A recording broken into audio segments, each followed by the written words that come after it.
Heyo, Globku here with Sony's press conference summary. It was probably the shortest press conference this year, but had a lot of games in it. The downside is that we didn't get a lot of explanations as to what a lot of these games are. They just kind of let the gameplay talk for itself. Also worth noting is the fact that the whole soundtrack for the press conference, both when the games were being shown and when they were not, was played by a live orchestra, which was kind of epic. But let's talk about the games. The show opener was God of War, which apparently they're rebooting the name. According to the rumors, this one covers Norse mythology instead of Greek, and the gameplay does seem to support that. This time you play from a third-person action camera, but a lot of the God of War combat elements are still present and recognizable. The demo has you training a kid on hunting, and at some point, you get attacked by a troll. The game looks to be very open-ended, potentially even open world. We'll keep an eye out for updates as E3 develops. But the whole game has a different tone when compared to the previous God of War games. They showed a gameplay trailer for The Last Guardian, which still looks good, but the big thing to take away from this segment is the release date. The Last Guardian will come out on October 25th this year. Horizon Zero Dawn had a really good gameplay demo as well. It showed us hunting, a little bit of resource gathering and crafting, showed us mounts and mounted combat, and how scanning can help you detect different creatures' weaknesses. This is still one of my most expected games. Detroit Become Human came up next. This is a game by Quantic Dream, and much like their previous titles, it's a narrative game about choice. The demo focused on showing us how many different paths we could take to tackle a very specific scenario, and it had an impressive number of choices. I just hope these choices actually have a significant impact on the overall story, because that's where I feel Quantic Dream games have been kinda disappointing. What started out as an announcement for a PlayStation VR title turned out to be Resident Evil 7, which will not only be available in VR, but also on PlayStation 4, Xbox One, and PC. It's a first-person horror game, which is not really how the Resident Evil games usually are, and the PlayStation Store will have a demo available to download tonight if you want to check the game out. This naturally segued the conversation into PlayStation VR, which got a USA release date, October 13th, and the confirmation of its price at $399. This is obviously without the required PlayStation camera or the Move controllers, which they have yet to announce a bundle for that. Sean Layden has said that they'll have more than 50 games out on PlayStation VR until the end of the year, which is an impressive number. 3 of those games were showcased in the press conference without much explanation. Farpoint, which seems to be a first-person shooter on an alien planet,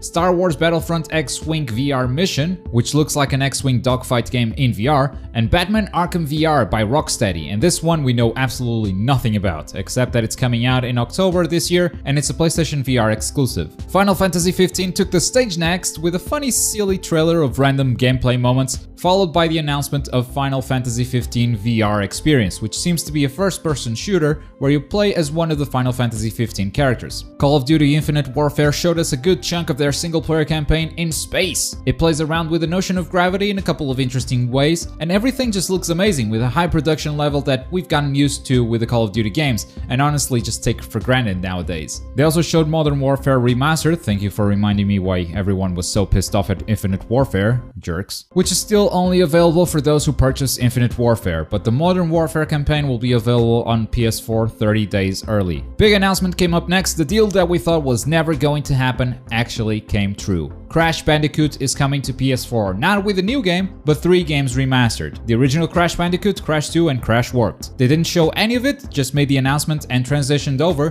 to Skylanders Imaginators, which has Crash as a playable character. Imaginators also let you create your own characters, and that seems to be the big thing about this game. It will come out in October this year. Not much to say about LEGO Star Wars The Force Awakens, as the game comes out in 2 weeks, and we pretty much already know everything about it. They just showed a gameplay trailer, and it was a good excuse for the orchestra to play some more Star Wars music. But they have released a demo on PlayStation, so you can try the game now before it comes out. The legend himself came out on stage next, Hideo Kojima, with 2 very simple and very strong words. I'm back!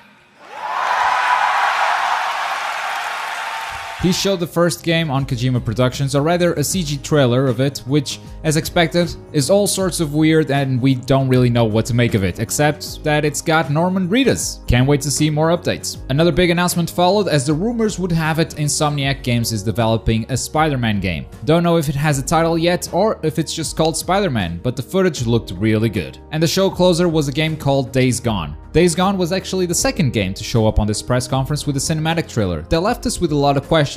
The main one being, what the hell is this game? Well, they closed the show with a good gameplay segment that shows us exactly what it is. A third-person action game in a zombie apocalypse. Sounds generic? Because it is. but I found the technology showcased in this demo to be really impressive. A huge number of zombies on screen at all times, the AI trying to corner you when climbing buildings in ways that we're not used to seeing zombies behave in video games, and the environment reacting to their weight or the explosionings happening all around. It was all very impressive, and it all seems to be pretty dynamic, as in not scripted at all, as it is an open world game and you could potentially run anywhere to avoid the zombies. Pretty interesting stuff. And that was it for the Sony press conference. It was really all about the games, had some really good announcements and games I really want to know more about. What about you guys? What was your favorite moment at Sony's press conference, and how many of these games are you looking forward to? Let us know your thoughts in the comments below. While you're down there, click the like button if you enjoyed the video and subscribe to DGN if you haven't already. I've been Globku, thank you for watching. Bye.